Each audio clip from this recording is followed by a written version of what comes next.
would like to leave this city. This old town don't smell too pretty, and I can feel the warning signs running around my mind.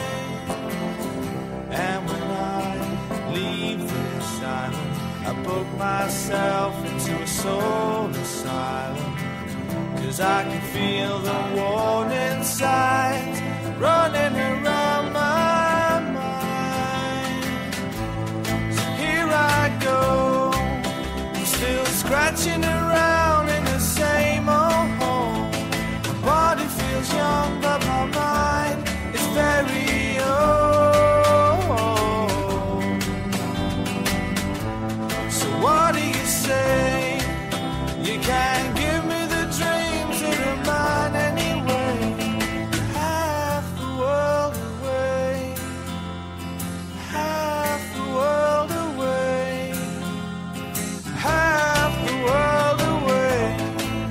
I've been lost, I've been found, but I don't feel bad.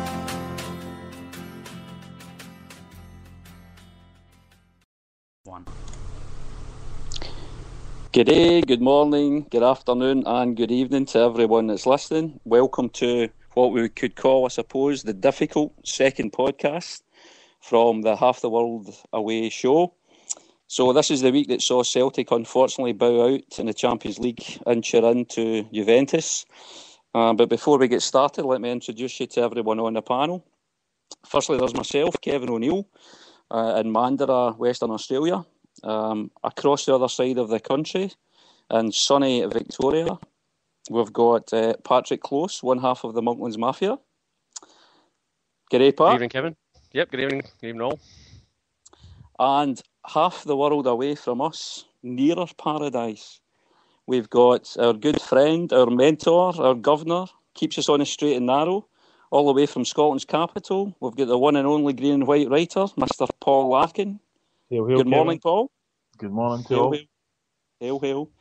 And how can we forget the man that presses the buttons for us, continues to press those buttons for us, all the way from sunny Barrowstown S, as we learned last week.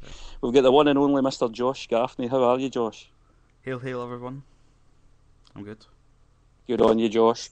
So, lads, before we get into the agenda, we've got quite a bit to talk about tonight, I suppose. But just to anybody listening, if you'd like to Skype us anytime during the show at all, if you add Half the World 88, that's Half the World 88, as a contact on Skype. If you call in, Josh will do his best to add you to the conversation, and you can raise any points as we go through the show.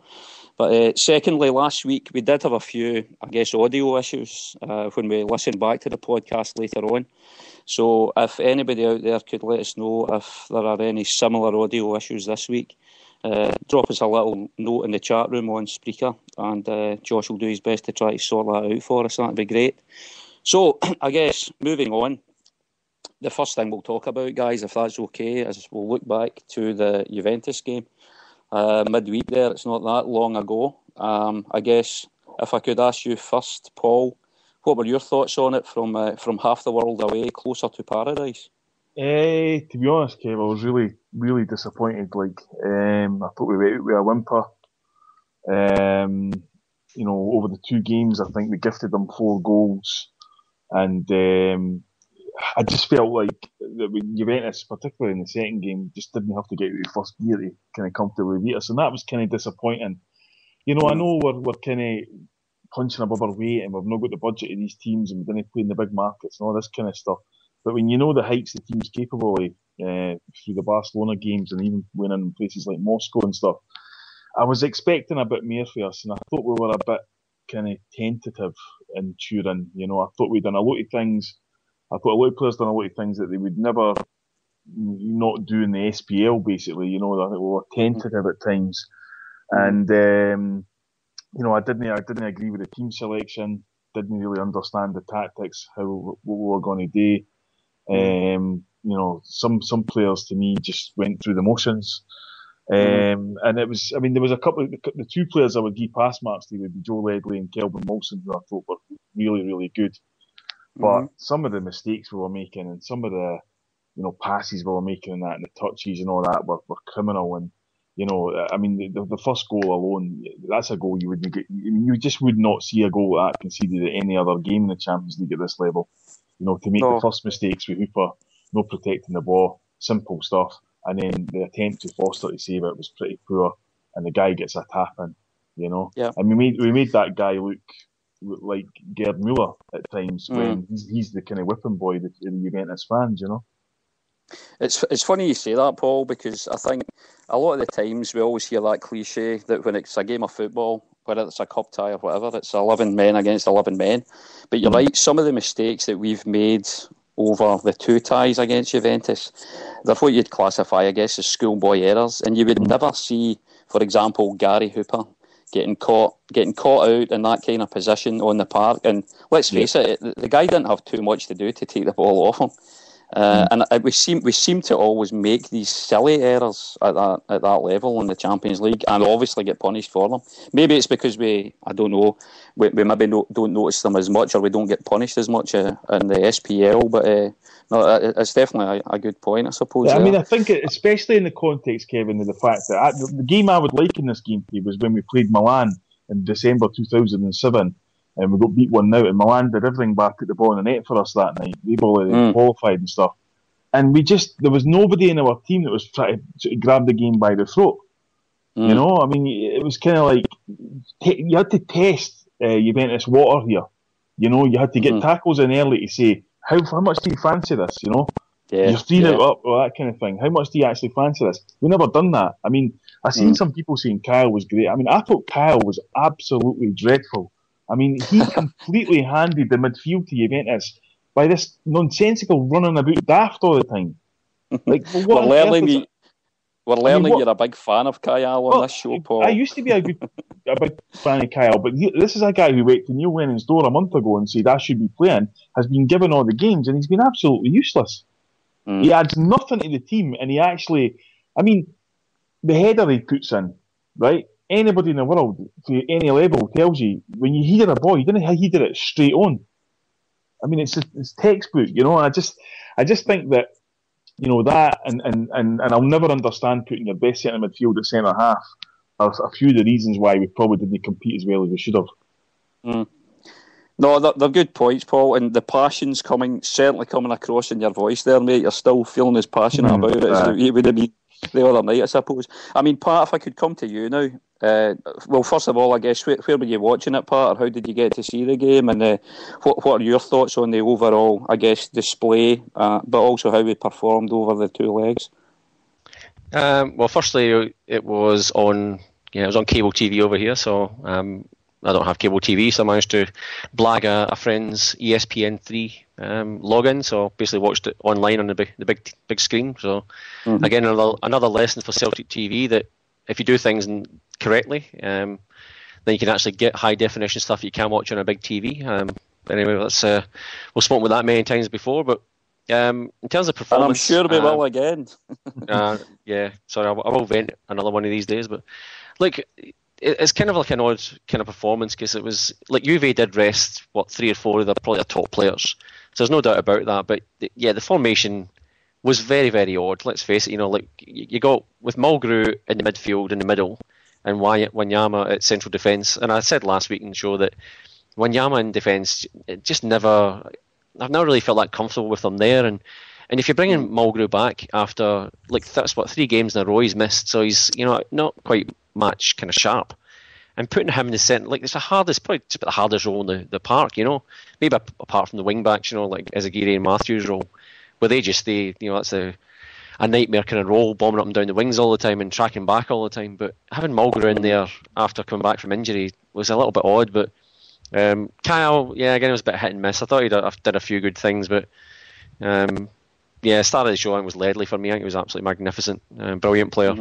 Still say my favourite Celtic player, so I'm a little bit biased, but I agree with Paul in that way. I think Ledley and Wilson were probably standouts on the park. I thought Matthews played all right as well until he went off injured. So, but apart from that, there's a few. Commons was just half a yard off his game, just couldn't seem to get anything right. He was certainly, credit to him, he was looking for the ball and making space, and and getting in a position to get the ball, but he wasn't doing anything with it. So which is kind of odd, because the commentator on TV here was saying, when he went off, that he was the star of the show. He was one of Celtic's best players, but I was getting a bit frustrated with him, I'll be honest with you.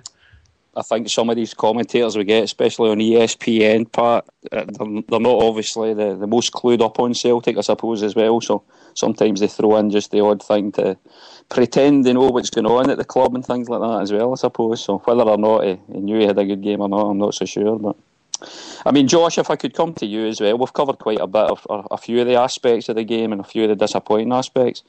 Was there anything that you saw differently, I suppose? And I guess over the two legs, how do you think we fared? Was it what you expected, or were you expecting a little bit more from us?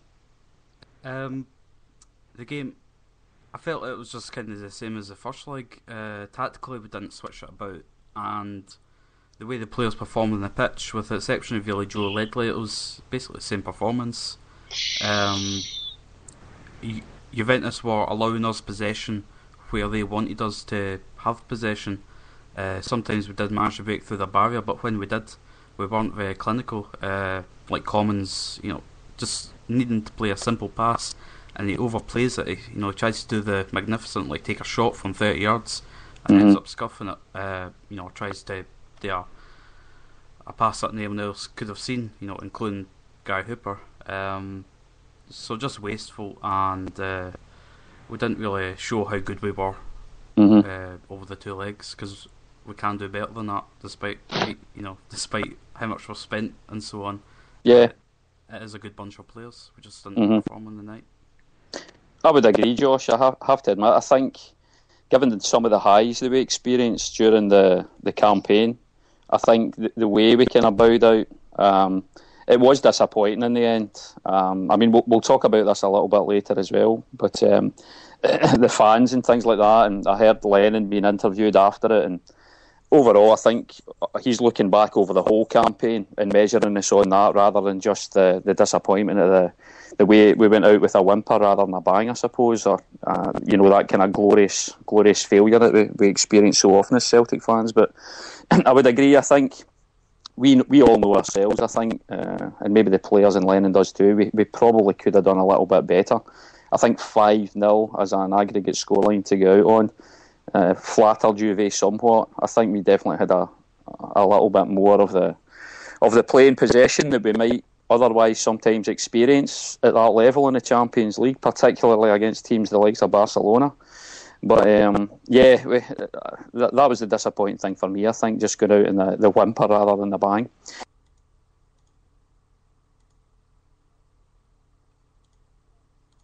They're having a little bit of a chat, and Paul, you made the point that I found was quite interesting about the fans in Turin. Now, I think Pat had mentioned, I saw in an email earlier on, that we could kind of title this show, I guess, the crowd of Turin or something along those lines as well. Being very, very, very clever, Pat, with your play on words there, mate. Blasphemous, I think it was. Blasphemous, anyway. Blasphemous, but I'm sure again, as you mentioned, you could speak to your priest and we can we'll get dispensation for that one, Pat. I think we'll get away with that. Before the lightning bolt comes down. But I think, Paul, certainly from what I've managed to read and what I witnessed myself, I guess, through ESPN's coverage over here. Now, again, I'm not sure, was it the same pictures we were watching? I would assume they were. I was, from where I was watching it, there were times in the second half when, I think it was shortly after they scored their second goal, they were showing pictures of the Juventus fans, who it was obvious when you saw their faces and where they were looking in the stadium. They had their cameras up and they were taking pictures of the Celtic fans. And again, not really knowing what was going on. There was the odd pan to the Celtic fans, and they're jumping around, they're laughing and they're singing and things like this. But for me, again, it was, I guess, a moment of great pride again in our away support, because as we all know, we've all been there ourselves a few times, or those of us lucky enough to have travelled away in Europe and things like that. We enjoy having a really good time, and as the old saying goes, whether we win, lose or draw, we love to enjoy ourselves. But I felt a lot of pride in that, and again, reading some of the comments that were made after it, that there was that feeling of pride, and we've probably gained another few thousand fans across the world because of that. But you made an interesting point just before we came on air to say that you maybe didn't have the same view or the same opinion. Would you like to elaborate on that for us? First of all, the fans were magnificent, singing and all that kind of thing. It was a constant thing in the background as the game was going on and all that. But I mean, for me, it started. Obviously, people say you can't slag anybody that paid the money or whatever, fine. But it started off with the Sky Sports interviews that were on at 6:30, where the boy Charles Patterson had a couple and two women who were asked about what was going to happen in the game, and neither of the two of them had any concept of football. And they stood there with their Celtic scarves on, and I think, and my mate says to me, that's what happens when you price out the real fans. It's not to say there's obviously not plenty of real fans here, because obviously there was. And the singing's great, but I'll never be one of these people that's into this tops off, wearing kilts, jumping about, that kind of thing. I don't think that does us any favours whatsoever. The other team that I see do that all the time is Scotland, and they're well used to getting beat and all that kind of thing. And to me, there's a fine line between supporting your team through thick and thin and celebrating glorious failure, as you put it earlier on. And that the Celtic fans are absolutely fantastic when it comes to singing and all that kind of thing and that. But there has to come a point in our psyche as supporters where we say, is this as far as we go? Or do we want to actually push it on further? Because, I mean, if you look at Old Trafford on Tuesday, I mean, that's probably the biggest game on the planet on that time, and the atmosphere was really, really poor. We're able to create something at Celtic Park, which is phenomenal, but we have to actually look at it and say, we want to actually win as well, and we want the players to, I'm not interested in clapping off the players, when the boss swapped shirts and all that kind of thing after we've been beat 2-0 pretty meekly. There has to be some kind of message. And it's like touching on what Gaffer said earlier with some of the players. I thought some of the players on Wednesday were playing for themselves. Chris Commons being one. He never passed the ball to anybody. All he kept doing was shooting all the time.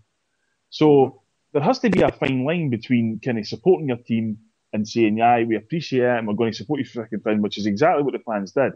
But we've all met them at these games and away games and that. The day trippers who go and get absolutely paralytic and they've got their top off and their kilt on and they're jumping about and they're doing this, that and next thing. And, most of the other supporters are just like, what are you doing?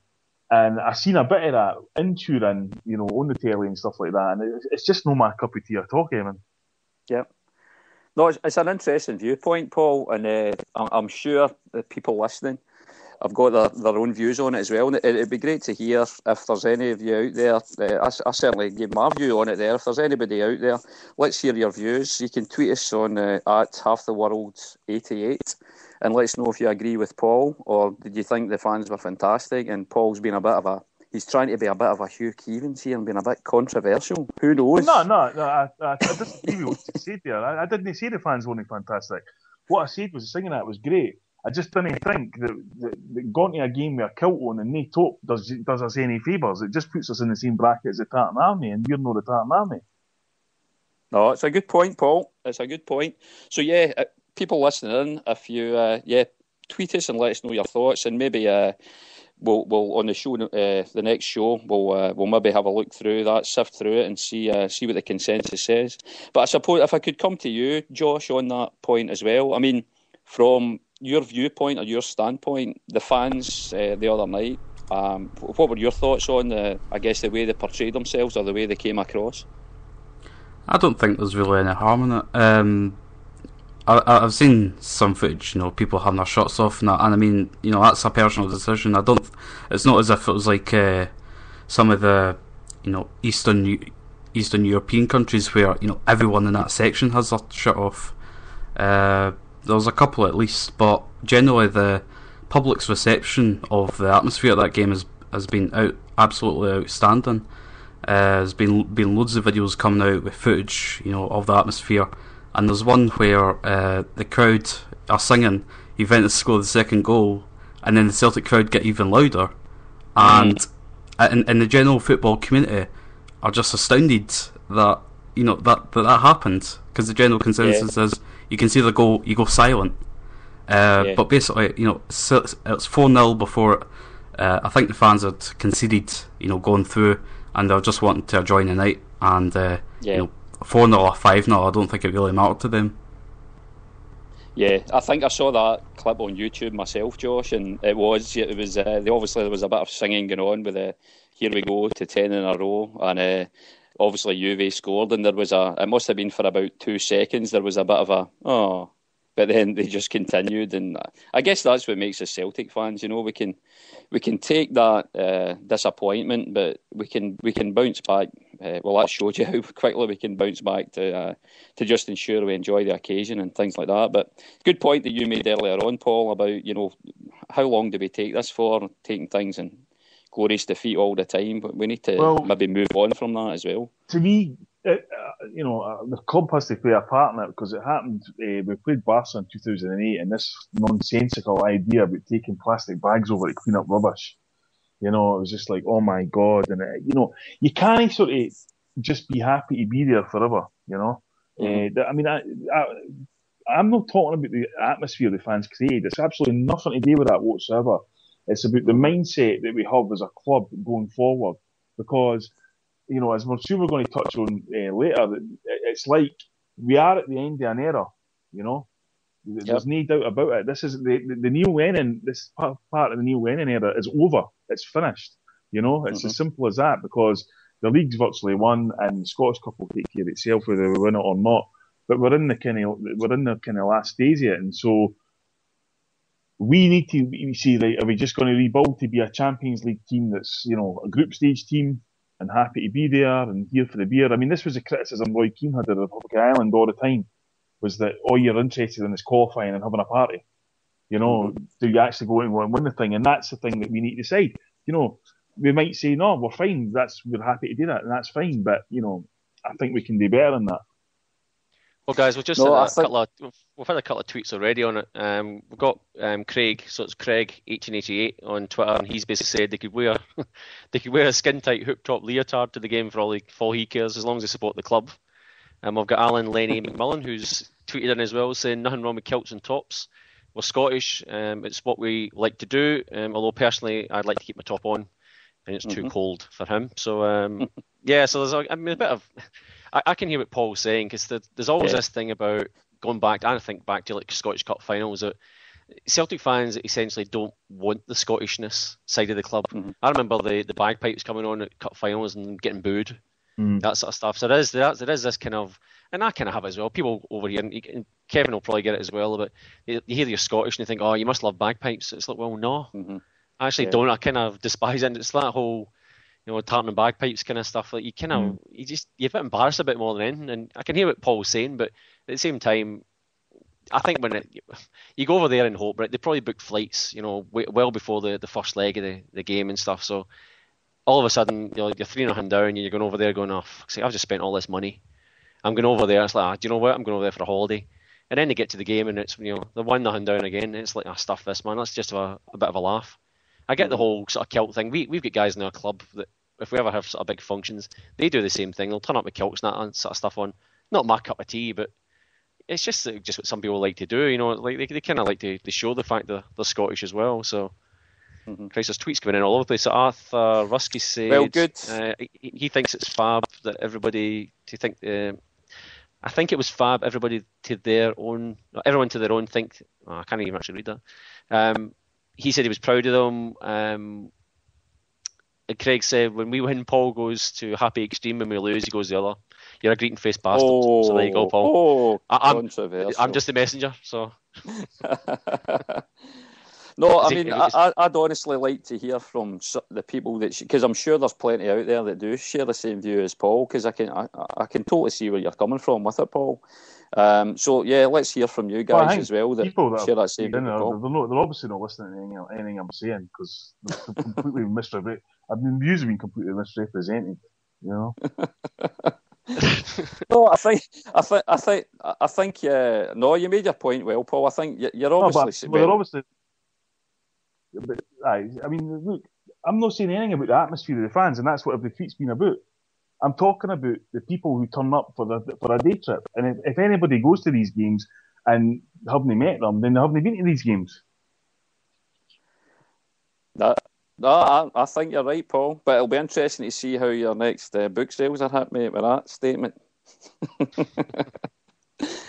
I'm sure everything will be sound. I'm sure everything will be sound, mate.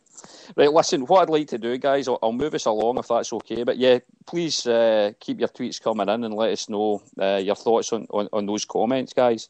But yeah, Paul, you touched on this just earlier, and I think it's a good point to lead on to this next, I guess, topic. You mentioned the fact that, okay, we're out of the Champions League now, and we're getting towards the end of the season, and there could be some key players potentially moving on to pastures new. There's even been some thoughts or muses, I suppose, that even our esteemed manager, Mr. Neil Lennon, might even move on, or people are suggesting that he should move on. So what I'd like to do, I guess, is open up a bit of discussion on this, guys. And maybe if I come to you first, Pat, your views on what's in store for this team come the close season. Who do we think may be staying? Who do we think may be going? Do we think our manager will still be there? And just kick off a bit of discussion on that. Yeah, well, I think the manager first. I do think there's a bit of unfinished business there. I still think for the sort of medium term, I guess, I think Lenny will want to be there. I mean, don't get me wrong, if somebody, Man U or somebody comes in, or Liverpool, someone like that comes in, he might take a second thought. But you know, I still, same as the Hooper scenario, I can't see him going mid-table England anywhere for any reason when you've got sort of potential Champions League, you know, at least for the next sort of 3-4 years anyway, until Sevco sort of get back, at least, you know, until they're at least competing, you know. So in terms of players, like, I wouldn't be surprised if everyone stayed, but at the same time, it's looking pretty, you know, ominous for certain players. Hooper just, for me, doesn't really look interested anymore. I think his mind's sort of down south already. I think the tapping up and stuff like that happened during the transfer window has probably just got to his head a little bit, and he obviously has aspirations to play for England and stuff. So, and fair dues to him, he's been a great player in that for us. But yeah, I wouldn't be sort of overly surprised to see him go. But Wanyama, I'd genuinely love to keep him, but I just think there's going to be too many people knocking on the door. I mean, his performances in Europe, performances in the Scottish League, been fantastic. So, still a young guy, he's, you know, consistent. So there's, you know, everything from me just says that he'll probably, you know, be the one that's kind of picked up to move on as well. The ones I kind of worry about are the other, not fringe, but I guess guys that are, I guess, a little bit a touch under the radar compared to those two, just because they're not sort of public with it. But guys like Foster and even Matthews, I think Matthews is an absolute star of a player. And I think he's going to get better and better and better. So it's guys like that I was probably equally concerned that we lose. Wanyama, I think he's going to go. But the thing with Wanyama and Hooper is, I think it's been kind of not well known, but it's been sort of common knowledge, I guess, that they probably want to go, and their aspirations are away from Celtic Park. So you'd like to think John Park and Lenny and all the sort of backroom staff have got things in place to move as soon as they sort of move on. So. But the other guys, I'm not sure. Would you say when you got Lustig, I guess, if Matthews goes? But yeah, I guess that's the ones I'm kind of worrying about. It's the other sort of guys have performed really well for us. I was even talking of Ambrose going as well, but I think there was some talk of Liverpool. But I'd be very, very surprised to see him going, especially with his recent performances. Okay, I mean, if anybody plays one decent game for us just now, the way the media can be, of course, just now, they'll be linking us, trying to weaken our team as far as possible just now. But I think we'd all probably agree there's some players there that we would, if we had the choice, we'd like to keep if we could. But there's others we'll give them a pat in the back and wish them well on their way. But I think prior to the show, we had another tweet came in from Craig 1888, and he had mentioned or tried to, I guess, gain our thoughts on Emilio Izaguirre. Now, it's fair to say that he's probably had some indifferent, let's be polite, indifferent performances in the last few games. He's been at the heart of losing a couple of goals and things like that. So, I mean, Paul, if I could come to you on this one, Pat's mentioned a few of the players and who he thinks may be around or may not be. Have you got similar thoughts? But if I could maybe address Izaguirre first of all, what's your own thoughts on him particularly? Seems to be suffering. I don't know what it is. I mean, I actually noticed this seems to be a thing as well with the fullbacks now. They seem to be petrified of touching the ball in the 6-yard box nowadays. You know, they're happy, they're praying it just goes past them and goes out. Raphael, Old Trafford on Tuesday, exact same thing with Ronaldo's goal. Couldn't you believe somebody had come out the back post to him? I don't know what it is with Ezagiri at all. I mean, just at the point when the first Juventus game, I thought he was our best player. You know, I thought, right, here we go, he's coming back in it, and then it just goes back to, you know, poor performances and lack of confidence and bad decision making, and some of his crossing on Wednesday was awful, you know. So the one thing, I suppose the one sort of ace of our sleeve we might have is the boy Gershon, who, you know, is a left back stroke left centre half. So, you know, I like the prospect of seeing him, given his height and stature, on one side and Lustig on the other, especially in games like this, you know, against you, because I think that'd give you another dimension. I've noticed with Lustig, when he's playing right back or wing back, he kind of likes to run and kind of pass inside rather than just kind of throw a cross in. And we scored a great goal in Moscow by doing that. So, you know, that's something that I'd rather see than Izzy just kind of constantly firing balls to the back post. Own players leaving. I mean, I don't know if he picked this up because it only came up in the last half hour. But Foster's basically said he's away in the summer this morning. You know, he's done this big interview with Sky where he's basically said that, you know, I want to be playing in the Premiership, but I want to be playing first team football, and whether that's summer or no, I'll just need to wait and see when the opportunity comes up and blah, blah, blah. And there's obviously a trend here now, Kevin. Like, it's like people are now sort of saying, nobody seems to want to sign a contract anymore. You know, we talk about Rognes, no sign one, obviously Hooper, Wanyama.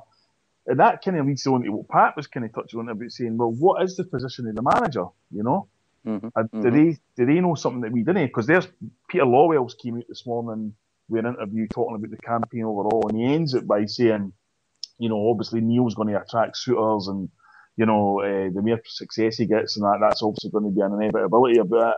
And he says that we obviously hope that he stays for a long, long time. And you just kind of think that, oh my God, all of a sudden we're talking about Neil Lennon leaving, we're talking about half the team leaving, just like that, you know what I mean? So yeah, that's right. It's kind of like, was this always the plan, or, you know, has this all just been sprung upon us by these players? I don't know. I honestly don't know. It's an interesting one about Forster that you mentioned there, Paul. I had a conversation with Antipode and Red last night.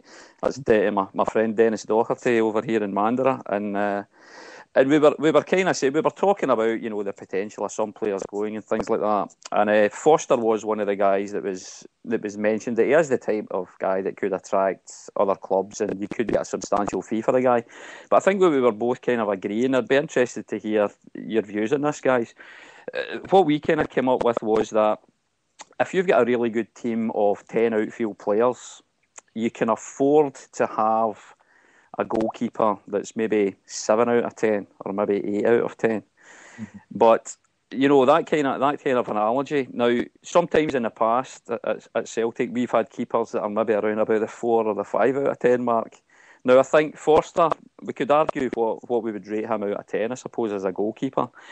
Would you, Josh, allow somebody like Fraser Forster, or would you try to hold on to the guy, or would you be happy to see him go for, let's face it, we should be able to command a substantial fee for the guy. Would you be happy for him to go and bring in maybe a 7 or an 8 out of 10 keeper, given the fact that if we get a fair war chest, if I can use that term, of money, that we strengthen all the outfield positions? What do you think, Josh? I don't think it's just about the quantity of money. I think it also comes down to our scouting system, to see if we can really get, you know, quality players back in, because, you know, you can easily spend $3 million on a player, you know, and not get value for your money. You know, he might not be able to get in the first team. When our hand, you know, 900,000 for Victor Wanyama, there you go. He's now ranked at like 50 million. Sure. So I think the question should really be, you know, has the scouting team got their eyes on any of our goalkeepers that could potentially be, you know, a 7 or an 8 at least?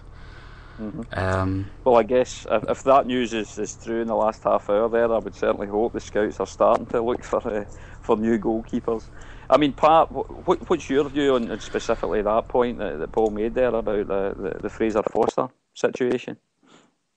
Well, I think as an overall, I think we're pretty much victims of our own success. I don't think maybe I'm wrong, but I don't think they would have expected quite so much success from the club so quickly. I mean, it is probably maybe a 5-year plan, but we're probably 3 years into it, and we're stuck top last 16 of the Champions League. So I think the bottom line is that you've got so many guys performing well that they're going to be in the shop window. Because let's face it, if you're down south, it's kind of easy pickings in Scotland. There's this team called Celtic that get these guys and turn them into great players, and we just got them and take them off them. It's nice and easy for them. So I mean, that's what I'd said before. Is like it's guys like Foster and guys like Matthews that I'm probably more concerned about missing. The fact that if they leave and they do, so I mean, we'll get good money probably for them, but they're genuine, just good, good quality players. But I guess I just think because we're playing so well and because we're putting these guys in the shop window, there's nothing else. We couldn't have expected anything else. That's just the way that things are, and that's the market we're in now. So I think the thing for Celtic is obviously you can't have too much of a turnover in one sort of close season. It's just because then, and it's something I was going to, I guess, one of the points I was going to try and raise tonight was, and as Paul said, is it the end of an era? Well, for me, is it the end of an era, or is this just the end of Team 1? Neil Lennon's Team 1, and then do we just go ahead and start building Team 2? Because if that's the way it goes, then that's the way it goes. If that's what the model is and that's what they're planning on doing, that's fantastic. But is it an end of an era? I don't know. That's I think a subject for a pretty big debate. So just going back to some tweets here, John Cars said he'd sort of like to see the money reinvested back in the talent we've got. So basically build from the experience we have. He said he would give, I think this may have been what Paul was chatting to us about earlier about just off air, is he would use, he'd be giving Hooper and Wanyama the money that we got for Key to boost their contracts in return for one more season in Champions League. So that's John Carr. He's Sheephead23 on Twitter.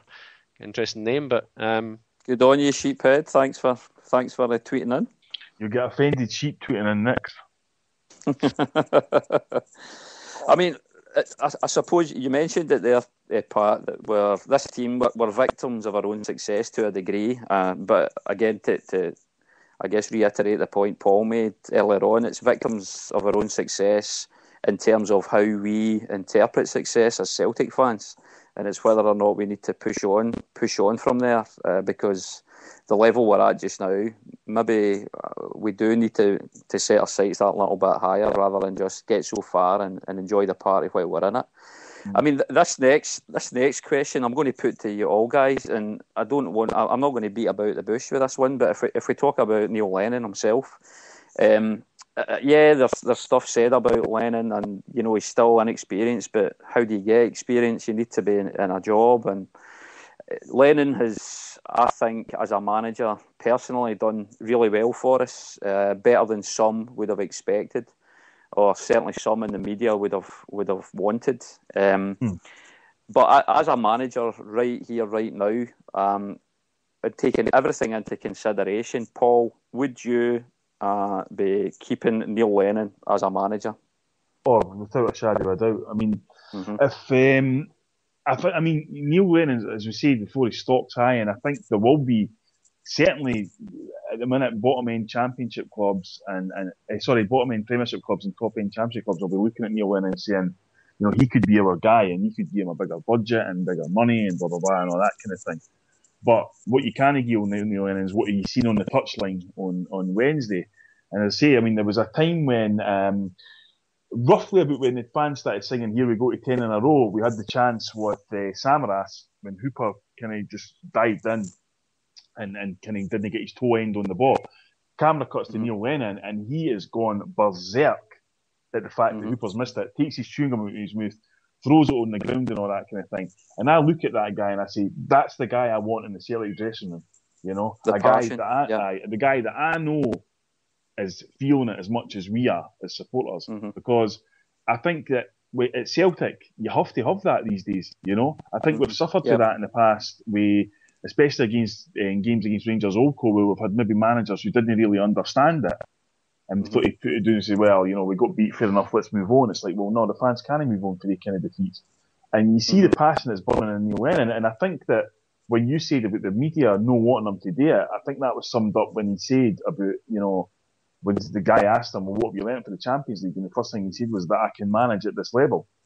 Because I'm sure that he had his doubts, and he himself went into great detail about how much he agonised all summer about just getting us to that Champions League. You know, and you kind of felt that the board had applied maybe a wee bit of pressure on saying, look, it's, you know, we need to get into the Champions League. You know, we can't keep doing this anymore. Because we're still playing Champions League wages and all that kind of thing. But I think he owed that debt of gratitude to himself, first of all, because he actually done it for us. And I suppose that's the thing. It's a catch-22. You hear it with American basketball players all the time, like Patrick Ewing at the New York Knicks, and everybody says, oh, you know, he's a great player, but he bottled it on the big occasion. There wouldn't have been big occasions without Patrick Ewing. And I think that's the thing with Neil Lennon. It's kind of like you get disappointed because you haven't beat Juventus or you haven't sort of compete, but then you wouldn't be near Juventus if it wasn't for Neil Lennon. And then the final thing I would say, Kevin, is that what should never be underestimated with Neil Lennon is Neil Lennon sent a blueprint round the world about how to beat Barcelona, and everybody's doing it now. The Milans, the Real, they're all playing exactly the same way. With slightly better players than we've got, obviously. We know that with the money they've spent, and they're getting success. And it was Neil Lennon that gave the world that. Blueprint, copyright Neil Lennon, 2013. I thought when you mentioned when you saw Lennon on the touchline, and you were going to mention his exquisite three-piece suit again. Twice he's called it out recently. What's this? What's this all about? I don't like the waistcoat. I don't like the waistcoat affair. That was Watty that had the old waistcoat, wasn't it? I'm not a fan. I have to say, guys, I'm not a fan of that. I know we should have had the parrot one. He's the man for the clothes on that kind of score. But I know maybe it was his Italian style. He must have been going for Paul. Maybe that was it. Maybe he's got a shipload of brown brokes coming in next week. Well, what was this in the papers? Apparently, one of the newspapers slagging him off about he's leaving his tacky tracksuit back in Glasgow. I couldn't see any article, but some guy was tweeting on it saying, you know, well, we've got into the mainstream media a little bit, but you know, just criticism and just bagging guys like that is just, you know, seriously. But what was this article that there was or interview, whatever they were talking about his tacky tracksuit? I think it was the Sun. I think I only was only made aware of it about 3 o'clock yesterday or something. There was a big, huge taxi for Ambrose headline and all this kind of stuff because he had missed the team bus on the way through and whatever. And somebody had just said to me, I mean, the tone of this article was unbelievable. Like, you know, it's just like kind of anti, kind of Celtic all the way through. And then I saw Tommy Sheridan was tweeting Neil Lennon about it, you know, saying she never have anything to do with him and all that kind of thing. And, that was the thread I was kind of watching it, but it kind of started from 1 or 2 tweets like that, and it just kind of escalated to. I mean, Lennon even came out himself, and he was tweeting saying pretty much, you know, this is crap. And then he kind of retracted it a little bit by saying, look, it's not just the Sun that did it, but other papers are running with the same thing. And it is true. Like I tried to find the article because I was trying to get to the bottom of it to figure out what it was all about. Because when you guys are probably all in bed, but it was. I mean, even the first line in one of the articles was "Dozy defender Effie Ambrose." It was like, Jesus, come on, guys, dozy defender. I mean, seriously. Actually, I mean, that just puts so apart. It's driving me nuts. I mean, Ambrose, I've never seen a guy being so loved to being so hated in the 2-3 weeks. He makes a couple of mistakes, and everybody you talk to now is like, oh, he's garbage, get rid of him, you know? I think you made the point last week, Pat, about being a young team, and, you know, that these kind of things are going to happen. You know, you're going to get spells of young guys just make a couple of mistakes and stuff, you know? Yeah, well, make no mistake, Ambrose is a great player. Anybody that says he's not, he's different from your normal stereotypical sort of, you know, central defender, big lumping guy that's going to head the ball. He probably along the lines of your Rogney. You know, he's kind of limited skill, but he's brave as hell. You know, he's different from that. And in fact, I'll be honest, I reckon there's elements of. I just think Lennon might even be testing him to see if he could fill the Wanyama role when he leaves, if he leaves, I should say. I kind of see that. That's the past couple of games putting him in midfield and stuff. So. I don't know. I just think he maybe sees that there might be something in him to kind of fill that spot. So, sorry, I was just going to say on that, Pat, that there was one game at Easter Road in December where, you know, we get 1-0 doing early and blah, blah, blah. And Ambrose basically ran the midfield for the entire, you know, second half. And we'd done everything bar score in the second half kind of thing. And I didn't think it would be. And I think the first game he played for us against Wraith Rovers, he played midfield and he was absolutely brilliant. I was at the game with the Parrot that night, and we were both sitting there going, "Jesus Christ, this guy can play football!" And he can. And he can. That's And I think if people are, I mean, because guys have a couple of games off. I mean, that happens to everyone. I mean, Izagiri went flipping just about half a season playing off games. Everyone, you need to give him time, but Ambrose comes in and he's a couple of bad games. It's like you can't, as you said, you can't just flog the guy off. And, well, the one thing I would say is this, right? Like, let's paint a hypothetical scenario here, right? Let's say in 2014, George Samaras is still at Celtic and Greece win the World Cup, right? Would you honestly see any situation where Celtic would play George Samaras in a game 2 days after they'd won the World Cup? You know what I mean? It would never happen, but because it's the African nations, it's somehow dismissed. Mm-hmm. It's a good point.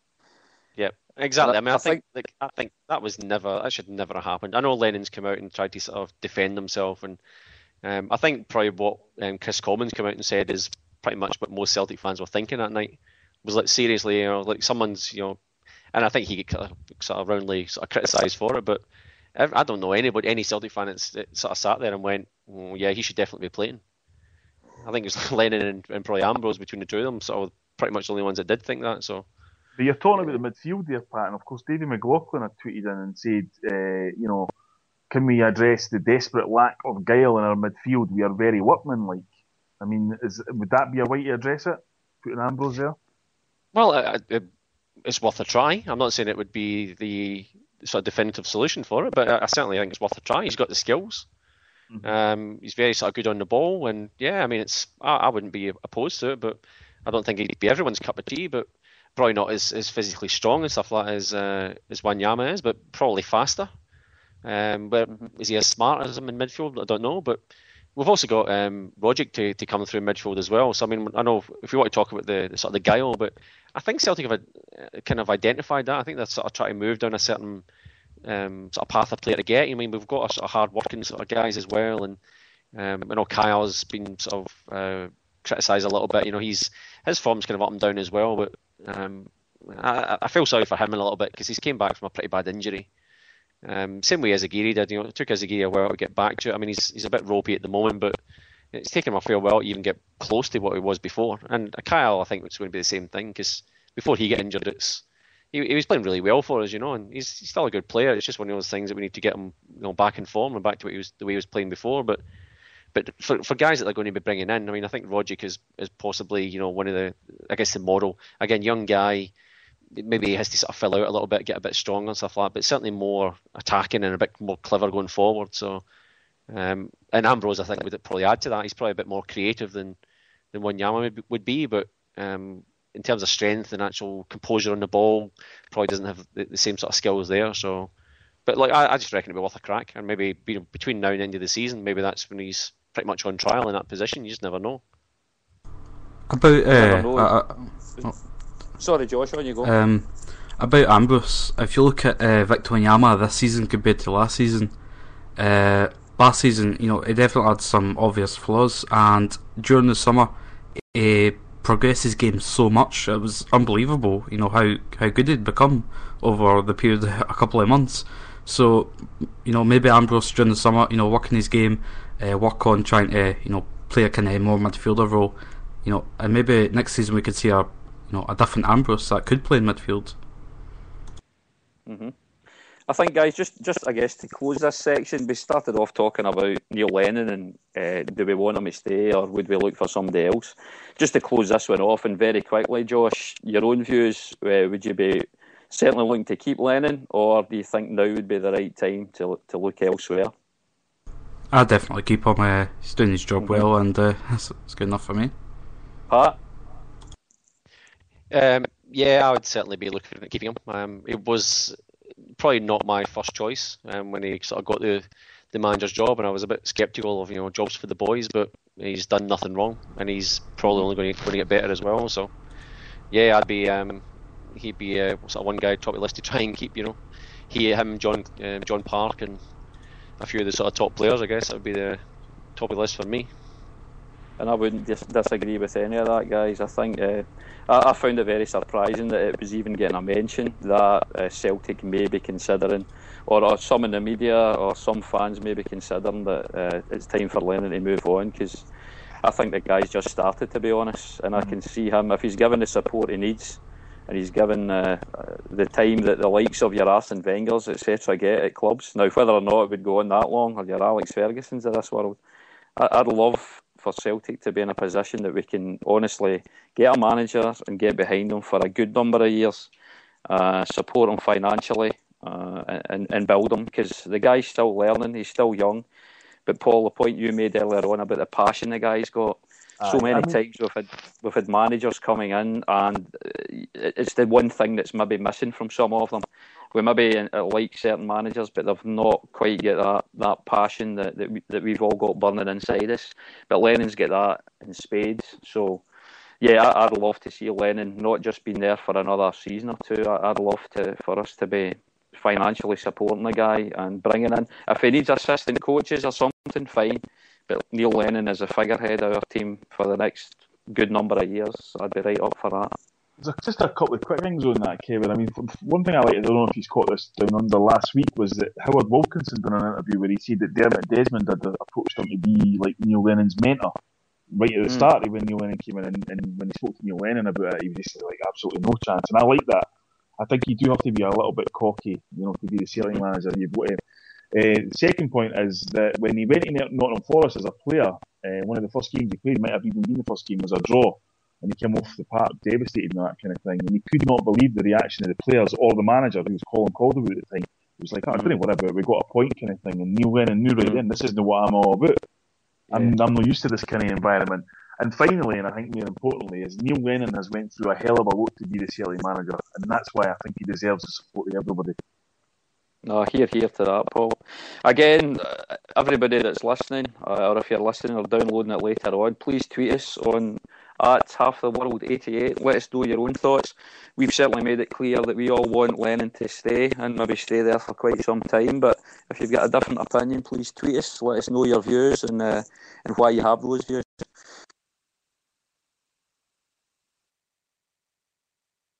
Stevie K, it's Evil Knievel, I think it was. He was saying, we were chatting about Fraser Foster before, and he said, did we not bring a keeper in January? Now, I remember one guy leaving, I can't remember, it kind of rings a bell, but I can't quite think of the name. No, a young guy that we signed? We brought somebody in on loan. Paul, do you know the guy's name? He's an Italian guy. I can't, his name has just escaped me, but there is, because he was on the bench a couple of times when Foster was injured and Zaluska, was playing.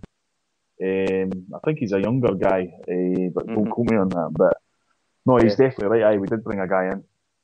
Yep. Certainly the opinion. Sorry, Pat, when you go.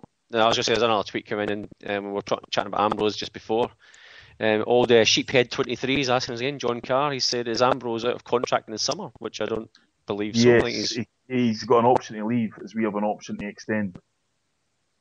Well, there you go. Okay. Interesting.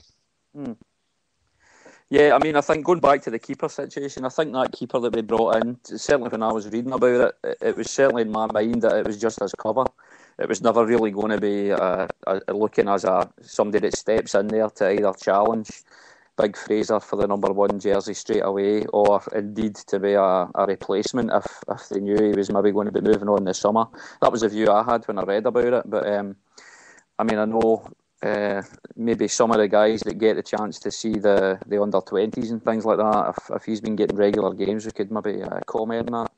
And I guess that maybe leads us on nicely to the next little segment, guys, that I'd like to maybe cover off, if that's okay. And Joe McHugh, who many of us will be familiar with, and his good website, Video Celts, on there.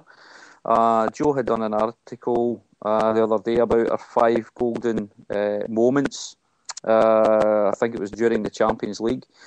What I'd like to do is, I suppose, if we can, Pat, if you could go through what those golden moments were, if anybody hasn't actually been on the Video Celts website yet. But what I'd like to do, we don't need to come up with 5 golden moments, guys, of the Champions League campaign this particular season. But if you can start having a little think about what your one golden moment was, and we'll maybe cover that. But Pat, would you like to, if you've got that information to hand, just give us a rundown as to what those 5 golden moments were? Let me find some paper. I'll just rustle some paper here. Give me a second, get my notes. Yeah, Russell. Talk amongst ourselves. Right, so he went. So basically, going from 5 to 1, he's got, and this is just very sort of high level type stuff. There's a bit more detail on Joe's website. So number 5 was the Green Brigade display at the Barcelona game, which I don't think anyone would sort of disagree with. Should be on the list, although it was an off-field kind of thing. But 4 was Samaras's last minute goal, against Spartak. And then he goes down to 3, and it was Gary Hooper's goal in Moscow as well. Number 2 was Wanyama's headed goal against Barcelona, and numero uno was Tony Watt's goal against Barcelona. So that's his 5 down to 1. So it's a good, it's a good top 5. But Paul, I suppose, okay, you've only had a few seconds here, mate. But if you could pick one moment, and Joe I think's came up with 5 crackers there. But if you could pick one moment through the whole Champions League campaign, what would it be for you? Well, to try and not pick the ones that Joe had, it would be when Samaras scored in the Nou Camp. And simply because at that point, Barcelona looked like they were unbeatable. And I think every Celtic fan going into that game probably had this slight doubt in their mind. There's a very good chance we could get absolutely annihilated here tonight, you know. And when Samaras scored that, I mean, it was just like, you know, brilliant lift-off, you know what I mean? Here we go. And of course, we're going to lose the game in the last seconds, fair enough and all that. But that was something. It was fantastic to see. It was to see us going 1-up and to see the joy the manager go for it, because it meant us, to me, it meant that we'd kind of arrived on the big stage. So Samaras in the Nou Camp for me. That's a good one, Paul. Josh, if I come to you now, for you, what was your one golden moment, I suppose, of the Champions League campaign? I'd probably have to say Samaras's last minute goal against Spartak Moscow, because that's the one that really won us the important points to really push us on and give us a bit of confidence. Another good one. Yeah. Well, like Paul's talking about, the goal against Barcelona. Yeah, that was important as well. But I think it was that Samaras goal that really started that off. Pat, your own. I'd probably put most of Joe's in there, but I'd also add the Chris Commons penalty. Probably as much for the relief as anything else, but he finally gets through to the last 16. So a mixture of those ones. So it's been good memories, but sadly wasn't to be on Wednesday. It gets through. So a couple of tweets come in, by the way. We brought in a Swedish goalkeeper, Victor Norring. He's got 1 international cap, so that was in January. So thanks to Alan Lenny McMullen and Evo Knievel against EVK. So good on you, boys. Keep us honest. Thanks for tweeting in. I guess for me, guys, if I was to choose one moment, and I like the 5 that Joe had, and I like your one, Paul, as well, about Sammy's goal in the Nou Camp, because let's face it, it's not often we get a goal out there. But for me, it was one of Joe's, I must admit. The one moment that I'll always remember was that the fans' display, the Tifo display, prior to the Barca game. Just with the whole situation of the 125th anniversary, the day before, and just that whole build-up. And I think it was something that only Celtic could do. I know Juventus had their own kind of display last night, but I must admit, when I saw that, it was quite impressive, but it was not a patch on the display that we had at Celtic Park that night. And I've yet to see, thinking back to other displays, you see full stadium displays. I thought the Green Brigade, the way they organised that, and all the fans that took part, again, it was one of those occasions where guys like Pat and myself, we would give our right arm to be at Celtic Park on an occasion like that. And you guys, Paul, that's the times that you must just really, really appreciate. Yeah. Being able to be there and appreciate that. And when you are sitting there and you're part of that, think of us guys half the world away that would just give anything to be there. But for me, that was my golden moment. Everything that happened on the park, there was highs and lows, and some of the goals were fantastic. But for me, it was one of those things that, again, just filled you full of pride. And that picture's on my Twitter background and things like that, as well, as I'm sure it is on a lot of people.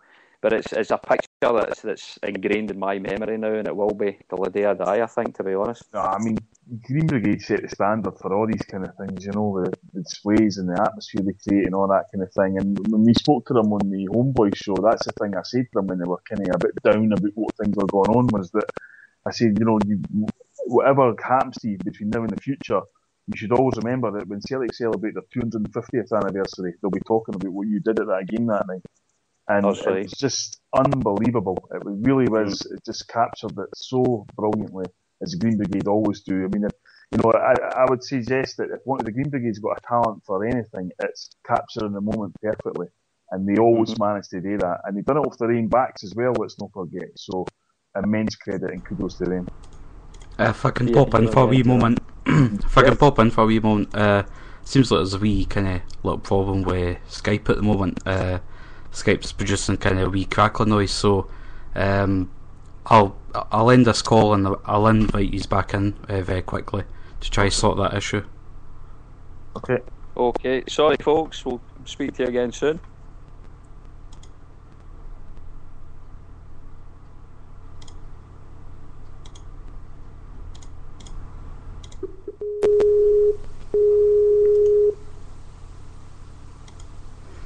Okay, so there's Pat.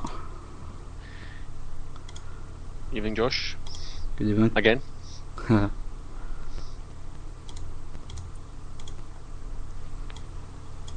Hello. Hello. Yep, it seems like that's the issue's fixed now. I think problem was I called you, Paul, and I think there's something between the connection between two of us. It was just a crackling. Are we all back? Yep, all back. Ready to go. Pat there? Ready to go. Yeah, Pat's not there. I see her I'm here. That's good. Right, thanks. Hopefully that's sorted it out, Josh. Let us know, listeners, if there's any other problems. But I mean, I guess we're coming to the end. We've been going a while now, guys. But there's a couple of other little things we'll maybe want to cover off. I think we got another tweet prior to the show again from John Carr. John's been an active contributor to the show tonight with some tweets in. But Paul, you had a tweet from John earlier on. John had made a fairly decent point. I think we were maybe going to try to cover that off. Pat, have you got it there? Did. No, Pat already did. Oh, did we? Sorry. Aye. Well, right, okay. We'll move on from that then. There's me. I'm not paying attention. Not paying attention. I've got the most controversial one tonight. Is a good friend Jim Rennicks, who's up in Queensland, I think he is Jim. I don't know why he didn't call in. Yep. Get your finger out, Jim. He's maybe working away, though, Pat. He's maybe working away again. Remember, he works up north. It's a piss poor excuse. Come on, Jim, get your finger out, buddy. He reckons that we can be a boring team to watch and very one-dimensional. So I don't know if that's worthy of debate for tonight, but that was through Skype he sent it to us. So yes.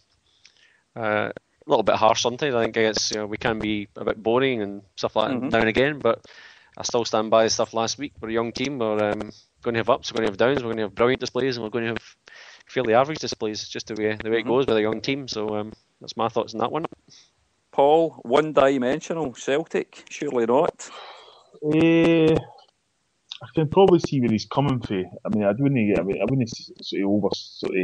I think it's too sort of oversimplifying it to just say, it's one-dimensional. I do think we have a tendency, when Samaras is in the team playing on the left-hand side, to just kind of lump it diagonally to him. But, we're capable of a lot better than we've produced against Juventus. There's no doubt about that. And certainly some of the football in the SPL, particularly in the home games the last 4 or 5 weeks, has been exceptional. Skelpin Hearts and Kilmarnock and Dundee United. I've really enjoyed the home games. I think I probably enjoyed the Dundee United game at home. We beat them 6-2 more than any other SPL game this season. So it does. I think a lot of that comes out of Stokes being in the team, and Stokes doesn't seem to be trusted in the bigger games like Champions League, and he was never really trusted against Rangers Oko either. So I wouldn't go as far as say one-dimensional, but at times it can be a bit pedestrian, I would say. Mm-hmm. Josh, have you got any strong views either way on that? Do you believe that this Celtic team is a bit one-dimensional, or does it maybe depend on the opposition we're playing? What's your own thoughts on it? Yeah, I'd agree a little bit, especially this season, and I think it's just because we're just really lacking a few players that Neil Lennon's wanted, or they've been out injured. For example, him being in the team, like the game against St. Man, he just gives us another option out in the wing. Because without him, we've not really got anyone with pace out wide. Just to run behind the defence and whip a ball in. So, we've had to basically, play one-dimensional like through Samaras or playing through the middle. So when James Forrest come back, I think we'll be a little bit more dynamic. Well, thanks for that point, Jim, and hopefully we'll hear from you again soon, mate. I'm assuming you're maybe off and away just now at your mine site or wherever it is you're working there. So hopefully we'll hear from you soon anyway. Well, guys, I think what we'll do, we've covered off, I think, pretty much the points we were going to be raising, but I guess I'll go around the panel. And Paul, you had mentioned on the show last week, obviously, that your new book, the Last Pearl Diver there, that was on eBay. You were certainly encouraging Pat and myself to go on there and put some bids in. I must admit, I went on to eBay a couple of days later on, and I noticed it was at the quite incredible figure of 157 Australian dollars, Paul. And I thought to myself, I'm saving up for a swimming pool this year before Mum and Dad come out. So, far be it from me to say I couldn't afford that or anything like that, but I thought, no, I'll need to steer clear of that. Do you want to give us an update as to how that went, Paul, or what it's sitting at, or has it closed off now? Well, first of all, Kevin, I mean, so they make the connection. Pearl diving, swimming pool, get clued up, could be the best money you ever spent. The bidding is sitting at it would be a lot more if Kevin had bid, obviously. The bidding is sitting at £107 right now, and the point is it's a two-pronged thing. It's between this and a raffle that we'll do at the book launch. It's just completely sold out, rampacked, whatever you want to call it. Is to raise money to help impoverished people get to Celtic Park next season. And by impoverished people, I don't mean pensioners, I don't mean kids, I mean actual adults that can't afford to go, because obviously the Keynote Foundation do a fantastic job with the kids and stuff like that. So it's just to get guys who, because I meet and speak to so many people now who, used to go all the time, and then you say, all right, I'm going to see for a while. I say, can't afford that. And, it was following on for the fact that Celtic was the highest match day. Now, I should say as well that I've kind of been on a sort of one-man campaign to try and, highlight the fact that Celtic season ticket prices are so expensive, and that, the crowds are getting lower and lower, and the amount of match day crowds are going lower and lower and stuff like that. And that, what the season ticket increase did this season was, in effect, mean you had to increase your match day tickets by even more, because obviously, you have to do that, because if you didn't, then what's the point in buying a season ticket if you can get a match day ticket cheaper?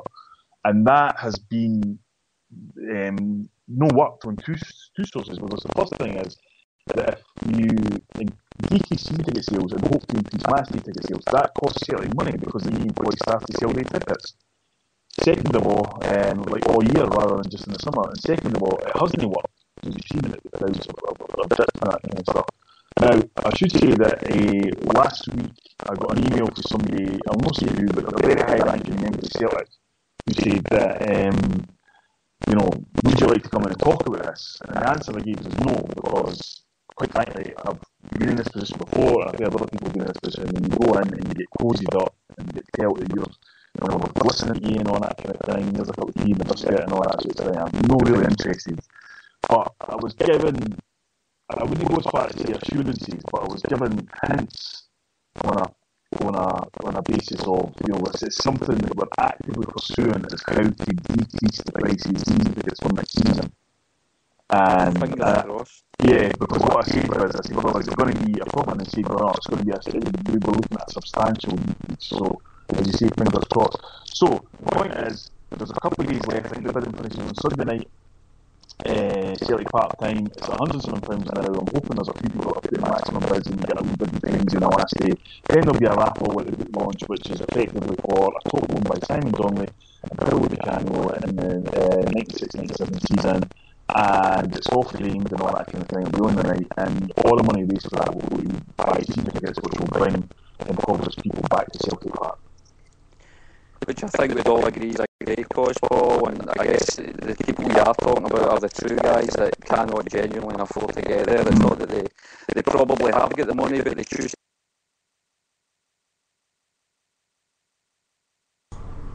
the real guys here that just genuinely cannot afford a loving hand to mouth. And I should also just clarify that I'm not talking about.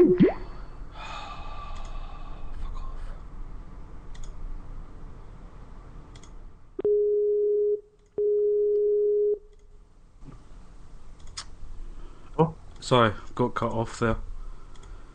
Yeah, not. Skype's acting up today. I'm not sure what's happening. There's definitely connection issues. Your voices there were all crackling up, and then I got disconnected. Okay. It seems to be better than now. Yeah. Can people in the comments let us know if it's better now? But sorry for the issues today. It's out of my control. Seems to be happening with Skype. Yeah, it seems to be. There was the same issues were happening with Beyond the Wave show last week. Not when you were listening live per se, but more on the download. Yeah, I think that was to do with speaker, but this week it seems to be an issue with Skype. I need to look over it again. Let's hope we get. Yeah. Let's hope we get to the end of the show anyway. But yeah, Paul, you were just kind of finishing off there. Just clarifying by saying, but when I say it's to help impoverished people come see it back, I didn't mean the same people. You know, it'd be, like the two people have got to get or whatever. It'd be different people every week, and so that it can spread the love and the cheer as much as possible. So, Paul, what's the best way for anybody listening or that downloads this later on, if that's the first I've heard about or whatever, what's the best way for them to get on there and make a bid? Simply go on ebay.co.uk and type in The Last Pearl Diver, and that will bring right through. There's been 18 bids so far, and as I say, it's Sunday night is the time that it ends, so if you're interested, get it. The book is signed and personal. It will be signed and personalised by me, with a special sort of wee notes sort of thing in it. And there'll also be, which is something we just had confirmed being able to do, is that the other prize, the other thing that people will be able to win is, for my next novel, after this, part of the raffle, the second prize in the raffle will be that person becomes a main character in the novel. Oh-ho. So there we go. So that'll be, for example, if Pat Close was to win it, then that would mean Pat Close would be in the book, and it'd be Pat Close's character and personality and all that kind of thing, and I would build a story around that in terms Paul, of... you don't need to build any story around Pat Close. You could write a story about Pat Close already. As long as it's not like Graham Wilson with the bum sex and all that sort of stuff. But anyway, that's another story for another day. Pat, you just gave the game away now. I need to come up with a new idea. Now we need to put an 18 rating on this show now, Pat, but you talking about bum sex, for crying out loud. It's two separate words. It's two separate words. There's nothing wrong with it. That's fine. Paul, have you got, apart from The Last Pearl Diver, have you got anything else you'd like to share with the listeners at all? There's a couple of things on the go now. In the Easter holidays, I'm going to be recording for the first time ever From Albert with Love as an audio book. And just a tiny backstory to that, which is about 7-8 months ago, a guy who is partially sighted got in touch with me, and he said, I love hearing you on the stuff, but I've never been able to read any of your books because, partially sighted and I can't see that, blah, blah, blah, blah. And of course, I sort of took me about 8 hours to sort of finally think, I should record it then, Well, I'm not going to say, I should just do this right away. So I looked into it, and it was an incredibly hard process to get this done. Not least in terms of actually reading the thing is really hard today, and I admire anybody that does it. But so in the last 6 months I've been practicing and rehearsing and all that kind of thing, and now I'm in a position to record that that will go into iTunes and stuff like that, and that'll be out in May. And in the last week I confirmed I'm going to be doing a follow-up to the Bandpop book last year. It'll be at the end of this year, and then that's going to be bigger and better than ever. Got loads of new things going to be in it, loads of Bandpot stories, loads of Bandpots featured, loads of Bandpots writing in it, and for the forward it's going to be done by Tommy in Glasgow, so hopefully that's going to be as good as the last one. You're a busy man, Paul. How do you find the time to get on shows such as this? It's just my big heart and my... I'm actually doing something else as well. You talk about being busy, like I would kind of set everything up, like that's everything on the day, and I'm doing the shows and that, and everything's fantastic. And then during the week, I got an email through the New York Soup Kitchens, and that was a thing that because I'm kind of, got no friends or anything like that, I worked in a New York soup kitchen one Christmas, 2007, and they kind of kept in touch with me and all that kind of thing. And then they've got this thing going on, they're trying to raise funds for stuff, and it's like asking volunteers to do stuff. And it was all things like climb mountains and, canoe, kayak, doing 1,000-mile rivers and all that kind of thing. And not quite being at my fighting weight in a minute, I just thought, no, that's not for me. And I was like, well, what about if I wrote you something related to New York? And they were like, oh, that would be fantastic because somebody else is doing a poem and all that kind of thing. And I thought, when he said doing a poem, I said, like, here's an example. And I was expecting to read something that was like, 3 paragraphs. It was like 15,000 word poem this guy had done. So I was like, oh shit, I need to actually do something properly. And so I'm writing something right now, which I've already put me feelers out to people like Harper and Big Frankie in New York and that. A story about a Mets fan in New York, which I thought, because I'm a Yankees fan, it'd be good. And it's no like, I'm going to slag him or make him look stupid. It's far from it. I'm doing something regarding a story, and it's called When You Yank a Metropolitan. And it's effectively going to be a story. It'll be about 30,000 words, and I'm actively doing that now, and that'll be out for the month of July, and people will be able to download it for about £2. Good on you, Paul.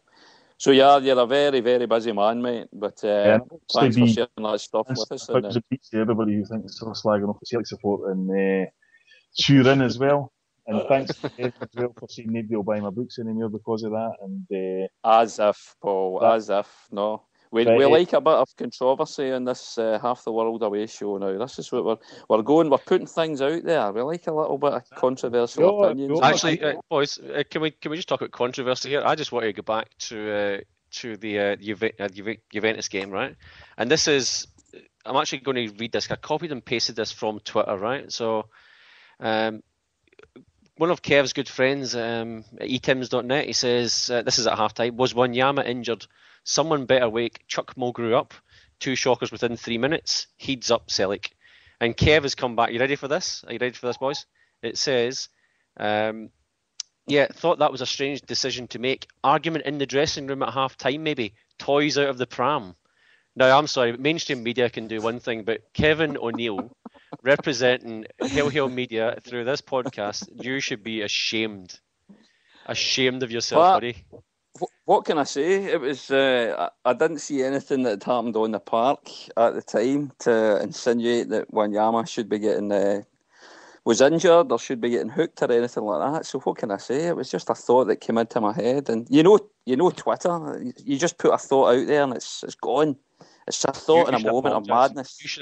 You should apologise to the whole Celtic community, mate. That was disgraceful. It's funny. It's an interesting thing you say, Pat. Like Kevin, because I mean, first of all, like the both of these now, you're both public property. I know. I hope you realise that now because you're doing a show and that's it. So everything you say is going to be analysed, torn apart, and all that kind of thing. But one of the reasons I recently didn't go on Twitter on Wednesday night was the amount of arguments that was going on was unbelievable. I mean, literally, people were tearing themselves apart, and I can't sit and judge that because I tell you, I'd be doing exactly the same thing because I felt mad and furious and, devastated and all that kind of thing. But as Kevin says, it gets quickly forgotten about, and it gets kind of moves on and all that kind of thing. But Kevin, I do think you should issue a public apology to Wanyama, Neil Lennon and the whole Celtic support, quite frankly. Well, I must admit, you know what, Pat? I actually forgot. I forgot that I'd actually sent that little tweet back. I'd seen it. I think it was. I don't know. Was it Hector Bandido Etims that had sent that one out? Because I know there's a few of the Etims guys are on that Twitter account. But it was just something that came into my mind, and if I offended anybody, I profusely apologise, of course, because as anybody that knows me, that's certainly not my style. I always like to keep everyone happy, of course. So anyway, so what was it then, Kevin? So what happened then? Why was he pulled off at half time? Well, I'm not sure why. I don't know. I heard Lennon. You might be right. Well, you never know. But all I heard. I mean, again, I've not read all the press and things like that. So there's probably been reasons as to why. But I certainly knew that Lennon was praising Wanyama for his performance and things like that. So I certainly thought it was a bit odd to take him off. The line that came out was a hamstring.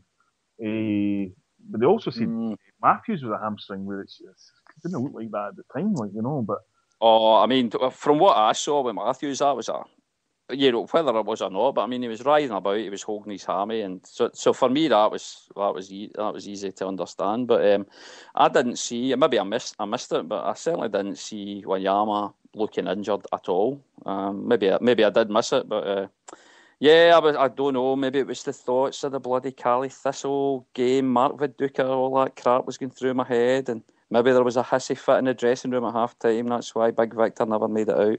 Who knows? Who knows? But maybe somebody can enlighten us, I suppose. Josh, well, actually, Neil Lennon did come out and say in one of the interviews I saw, I think maybe the one that was on Sky, about injuries kind of upsetting the team formation, and he mentioned Wanyama as one of those.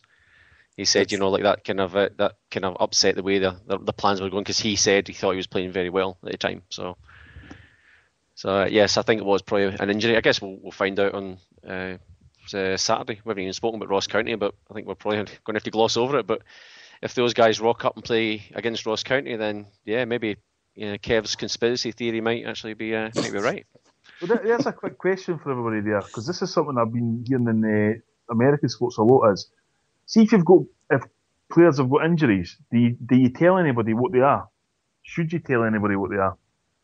Because in America, basically what happened was a player said, "I've got this injury right now, okay, and so this is the reason why I'm not playing well. So get off my back." And then in the next game he played, somebody just went bang and hit exactly the same spot that he told everybody where they had the injury, and that was unfinished. Now, quite often you hear players saying, "I wish Celtic would have this thing." I think they did for a wee while, where they would tell player, Victor Wanyama's got a hamstring injury, so-and-so's got a calf injury, so on and so forth. Should we do that, or should we just keep it quiet? What's wrong with them? I think a little bit comes down to just general decency, to go out there and not trying to injure, opponent players. Yeah, sometimes there's a bit of knock about, they'll rustle a bit for the ball, but I don't think, the vast majority of players don't go out there to try to put a player out for a couple of months. Because they are, fellow footballers, and, don't treat someone like you wouldn't want to be treated yourself, karma, so on. Well, that might apply in the ASPL, Josh. I don't think that applies in the Champions League. I don't think they would care.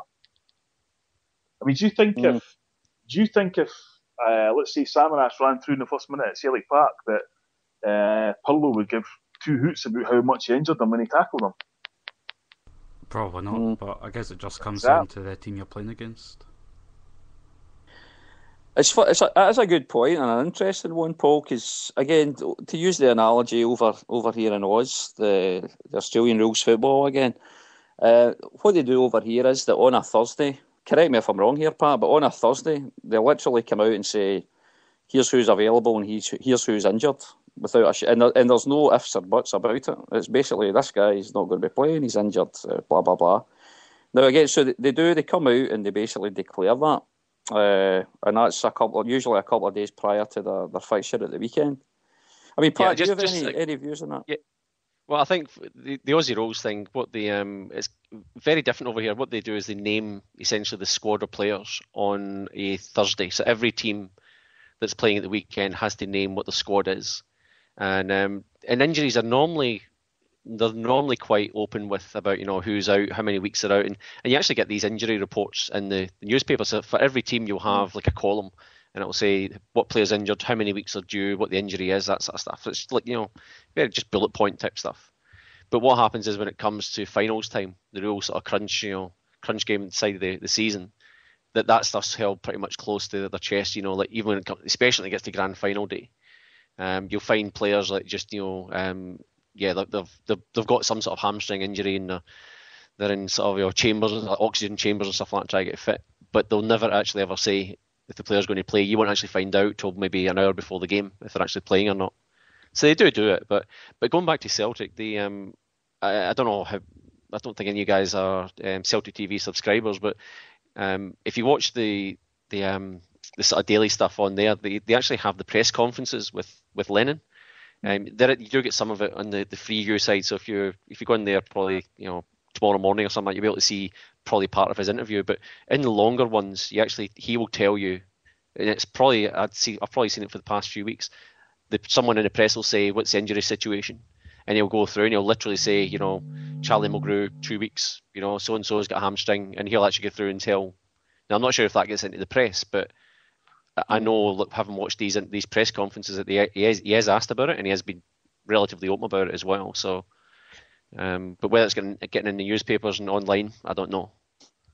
I can see fixed odds punters back in Scotland just now thinking, that sounds like a fantastic idea. Let's get the old injuries published in the papers and see what players are out for X amount of weeks, so that it can affect their little line that they're putting on at the weekend. Who knows? You might have started something there, Pat.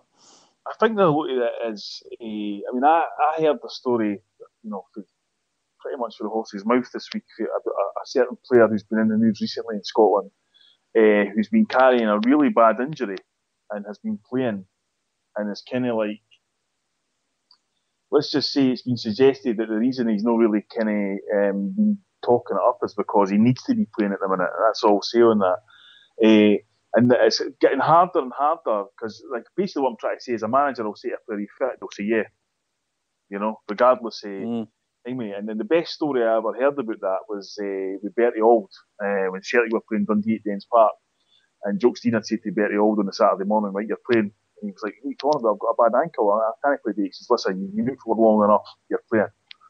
So he's like, right, okay, so that's it. So Bertie says to Bobby Murdoch, listen, Bobby, I'm toiling here, so you'll need to cover me today. Bobby says, don't worry about it. He says, just keep the ball to be Jinky and everything will be fine, So Bertie says, that's how the intention. Every time I got the ball, I just passed it to Jinky. Anyway, Celtic won the game 8-1 and Jinky scored 5 that day. And so, because he just a master, and a master stroke. Exactly. And Jock Stein says to Bertie after the game, see, I told you were fit. And it's just like that. But I'm no problem with saying, like Charlie's out for 2 weeks. I mean, it was an interesting point about Mulgrew, just on a wee tiny tangent, was I'd seen a lot of chatter on Twitter about saying, why was Mulgrew playing when clearly fit and didn't take any set pieces? If you're saying, like, I think the arguments being put forward by people were, well, if you're playing him and he's half fit, then surely you're only playing him for the set pieces. But you never took them anyway. Yeah, that's true. No, it's an interesting point, I have to say, and it's maybe one we'll maybe see. Maybe we'll get some more of the podcast discussing it themselves as well. Again, let us know your own thoughts, folks. Tweet in at halftheworld88 and let us know your thoughts on it. But again, to try, I guess we'll be going on for about, I don't know, we're nearly at the hour and a half mark here, guys. So we'll try to wrap it up at that. But Paul, you've said plenty now in your any other business segment. Josh, what's happening in the world of Barrowstown, mate? Is there anything interesting going on in your world? Is there any mad parties coming up or any St Patrick's Day parties on the horizon for you? I'm going to a Robbie Burns thing tonight. Wait, let's stop there. Right. Josh, it's March 8th. Right. Robbie Burns Day is the 25th of January. Are you sure is it the poet you're talking about, Josh? Is it the poet you're talking? Is it just some guy called Robbie Burns you're talking about? No, it's some sort of Burns night thing. Basically, I'm going to drink food. Who's running it? I'm drinking some food. I'm drinking some food. Who's organising it? Soup, we call that. I can't. All I know is it's in Faltus. I need Smallerton. Oh, gee. Are you in a kilt, Josh? You in your kilt, are you? No. Well, don't wear a kilt for crying out loud. Paul will kill you. Kevin, what he's trying to do, he's trying to take the pressure off Bo'ness by naming an even worse place in Scotland. Was that Faltus? Faltus. Have you ever been in it? Is Pat or Kevin, have you ever been in Faltus? It doesn't ring a bell for me. I don't believe. Basically, at the bottom of a valley. I mean, that's all you really say about it, But when's this happening? Is this tonight? Yeah. Oh, Jesus Christ. Oh. Well, good luck with that. Prepare yourself mentally for that one, Josh. Good luck to you. I used to live in Faltus, so I'm fine. It's all here coming we go. out. Yeah. It's all coming out in the wash now. Well, give a love to Falthouse from Half the World Away, mate. I have to read this out because it's the best tweet today by a mile, and it's by Stevie K, Evo Knievo. It says, "Ask Josh what he's getting for Christmas next month."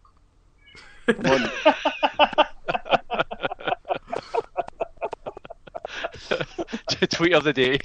That is absolutely brilliant.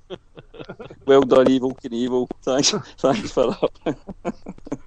So what are you getting for Christmas next month, Josh? Oh dear. Sorry, here's a trivia one. Like, I'm thinking of the only Robbie Burns line I know, and it was from an advert on TV when I was a little boy, and it was it fair for your honest sonsy face? It was something like that. It was an advert on TV. So if anyone can remember what the advert was, try and tweet us and let us know what it was. It was on Scottish TV at some stage. It's the only bit of Robbie Burns I know. I'm guessing it was for haggis. Haggis or pea and ham soup. Yeah. Oh, that was it. Pea and ham soup, that was it. Yeah, I remember that one. That was right. I don't know if you remember. Do you remember that ad, Pat, where it was pea and ham for your chicken? Yeah. I remember that well. That's when I felt old. I felt old amongst the people when I mentioned that, and not a single person had any idea what I was talking about. I mean, the wee van driving up and all that, you know what I mean? And it was like pea and ham for your chicken, and that was for North Stock Cube, right? That's right. That's clever. Yes. That was it. But no, Robbie Burns. So, Josh, are you going to regale us with a Robbie Burns poem? Can't tell you a thing about Robbie Burns, to be honest. I'm not too clued up with my Scottish history and so on. Well, Josh, you've got plenty of time before it kicks off tonight, so you should get your head down after this and get stuck in, and you can maybe impress a few people tonight with your knowledge of Roberto Burns. Well, Kevin, I'd like to send Josh away with the only Burns that I know, because I think it's fitting to him, if that's okay. Of course, take it away, Paul. This is from the poem A Bard's Epitaph, and this is the only bit of Robbie Burns I know, which is: Is there a woman spared fool, or fast fought, or hot for rule, or Blake to seek, or proud to snow? Let him draw near, and o'er the grassy heap sing duo, and drap a tear. Beautiful. So Josh is a woman-spared fool who goes to Robbie Burns night, so March 8th. At Faltus, no less. Faltus, aye. If you'd said New York or, Sydney or something, fair enough, but Faltus. Honest to God. Right, good on you, Josh. Well, enjoy yourself tonight, mate. Pat, what about yourself? Have you got anything you want to say about the Jockstein CSC or what's going on over in sunny Melbourne? Nothing but quiet on the supporters club side of it. I'm not sure when we're next meet up, in truth. Was that a little more of a little get together on Wednesday night? I'm not sure we're a legend as such, but ex-Celt Pat McCluskey was out in Melbourne. His brother lives out here, so I was he was at a soccer club in Melbourne. So it was their kind of. Is that a football club, Pat? Yeah, sorry, force of habit. Yeah. Apologies, everyone. So anyway, it was St Kilda Celts are called. So it's basically like a bunch of Celtic fans have set up their own little football team, plays in sort of Victorian League, and they're doing really well. They're sort of they've won promotion the past couple of years. Surprisingly, this team it was a new club, and they started at the bottom league. Can you believe that? That's not acceptable, Pat. You should have been, put right into the top division. Yeah, straight into the top division. They are Celtic, after all. So I went to this thing on the Wednesday night, and Pat McCluskey, what an absolute gentleman the guy is. As you probably know, I'm from Airdrie, so my brother used to play for Airdrie when he was there, so we were sharing a few stories about the Airdrie players and Airdrie manager at the time. We'll maybe share with you one other day, but I believe he's going to Vegas as well, so if anyone's going to Vegas, hunt the man down. He's an absolute gent. So thank you, Pat McCluskey, for a brilliant night, mate. Good on you, Pat. As far as myself goes, folks, I guess, still, this is going to be an ongoing saga. Kevin, if this club doesn't get formed soon, man, I swear to God. This is getting longer as 100 Years' War. Yeah, no, don't get me wrong, there's an awful lot of work going on in the background, Paul, that you obviously can't see. There is a hell of a lot of work going on. There's discussions taking place at secret locations and car parks, Safeway car parks and stuff like that. So, do you want me to give you the route today in it right now? Right. First of all, have a share issue, right? Then sell the naming rights to your house, right? Then just give free tickets away to every time you have a meal. And I swear to God, everything will be on the up and people will just love it and they'll all buy into it. It could work. It could work.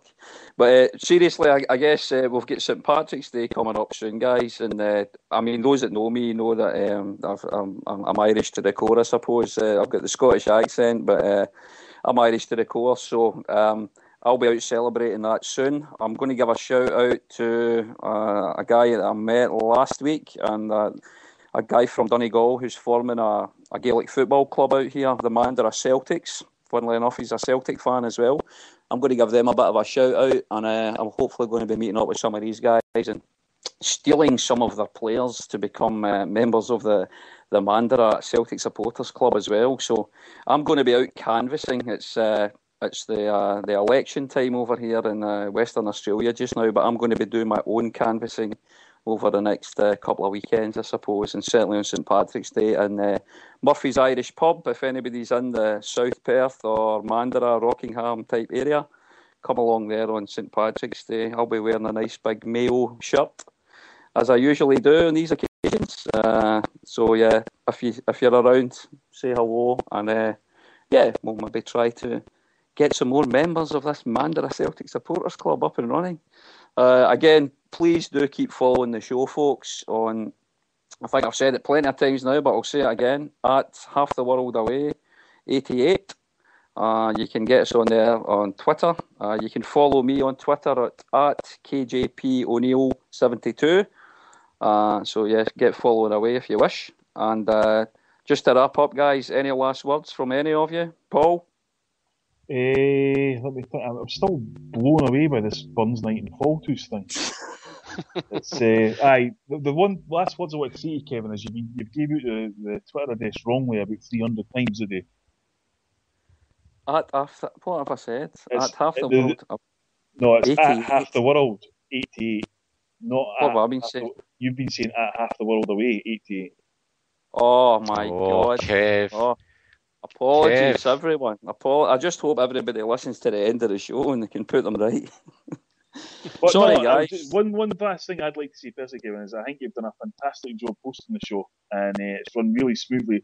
We've had technical problems, we've had all sorts of issues, and you've still managed to do it. So well done, and more power to you. Oh, thanks, Paul, for that. It always helps when I've got a couple of beers beside me as well, keep it going as well. I personally want to thank Kev because I didn't want to do it, and Kev has stepped up to the plate. So fair dues to you, buddy. I'll just quickly say thanks to everyone on Twitter. I'm just going to try and run through some names. Everyone who tweeted us during the show. There's John Carr, there's Stevie K, Alan Lenny McMullen, Jim Kinlan was there as well. Anyone who tweeted us, thanks for that. Well, Craig. Yep, Craig. Craig 1888. So Craig. David McLaughlin as well. Davey, jeez. So thanks everybody for anything else you want us to bring up in any future shows. Then just get in touch. Drop us an email. Same scenario. I'll say it right. halftheworld88 at gmail.com. Shout out to the guys at the Hong Kong Celtic Sports Club. They're going to try and get involved for the next show.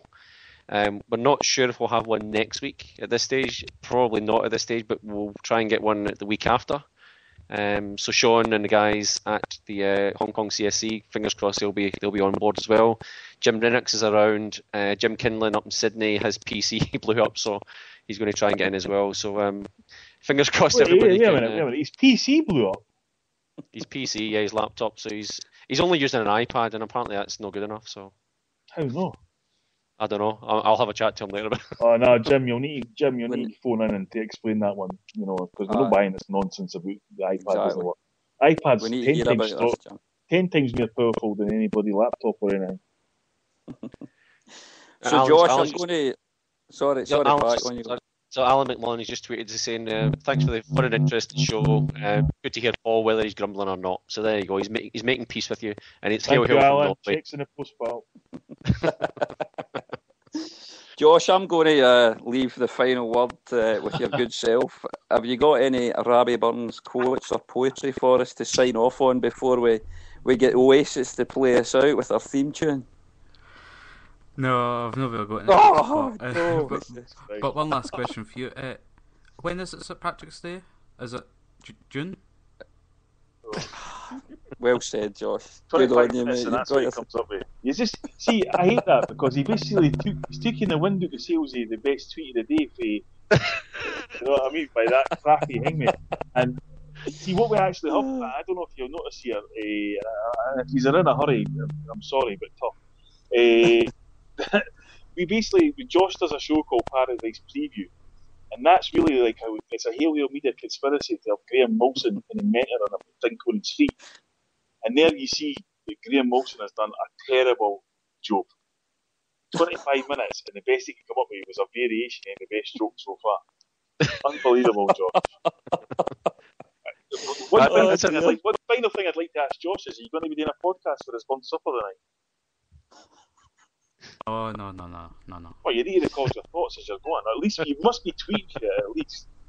Well, if this Fogtooth is down a valley, there's no way he'll be able to broadcast it live anyway. It'll need to be recorded on something. A cassette or something like that. No, you should do an alternative to the Paradise Report. You could just do a Josh's report for the Prayer Burns night. Tell you, if he records himself on his smartphone, there'll be more people queued around that than there will be the buffet, because nobody will ever have seen one in Fogtooth. Right, boys, listen. On you go. Hurry up. Oh, no. I've got another beer waiting on me in the fridge here, for crying out loud. I'm just thinking, if there was even one person in Fogtooth listening, they've gone. Well, I will apologise again to whoever's listening from Fogtooth or Barrowstown S, of course. I don't mean any detriment to you, of course. It's all in jest.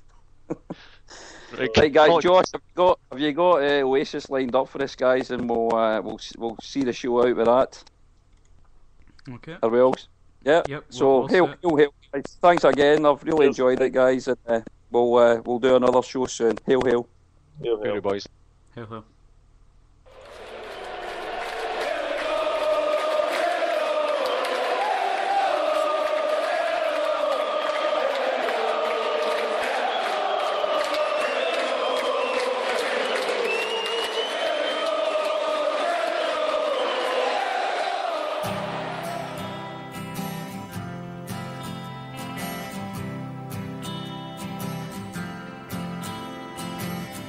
I would like to leave this city. This old town don't smell too pretty, and I can feel the warning signs running around my mind.